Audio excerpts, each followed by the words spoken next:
આશીર્વાદ અમને જનતાના મળ્યા છે તો અમને પૂરો વિશ્વાસ છે કે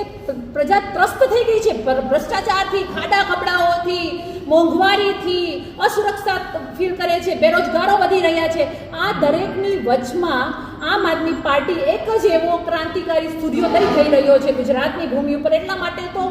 જે કહેવાય છે કે ભાજપના પેટમાં તેલ રેડાય છે, અમારા નેતાઓ ઉપર કેસ કરે છે, અમારા ધારાસભ્યોને તોડીને લઈ જાય છે. જે અમારું સદસ્યતા અભિયાન છે,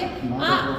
અભિયાનને લઈને અમે જૂનાગઢને આહવાન કરીએ છીએ અને જૂનાગઢ જે ખાડામાં ગયું છે, મહાનગરપાલિકાને ખાડા નગર બનાવી દીધું છે, એને લઈને અમે આગામી દિવસોમાં જૂનાગઢમાં આંદોલન કરીશું અને પ્રજા વચ્ચે જઈ અમારા સદસ્યતા અભિયાનને લઈને અમે પ્રજા વચ્ચે જશું, એની સમસ્યા સાંભળીશું અને એના સમસ્યાના સમાધાન માટે અમે ભાજપને લલકારીશું. અને એને ચીમકી અમે એટલા માટે આપીએ છીએ કારણ કે આ કામ નથી કરતા તો જલ્દીમાં જલ્દી કામ થાય અને પ્રજાને સુખાકારી આપે એ આશા સાથે અમે આજે આપ સૌને અહીંયા આમંત્રણ કર્યા છે અને જનતા સુધી અમારો અવાજ પહોંચે એટલા માટે અમે આપની વચ્ચે આ પક્ષ મૂક્યો છે.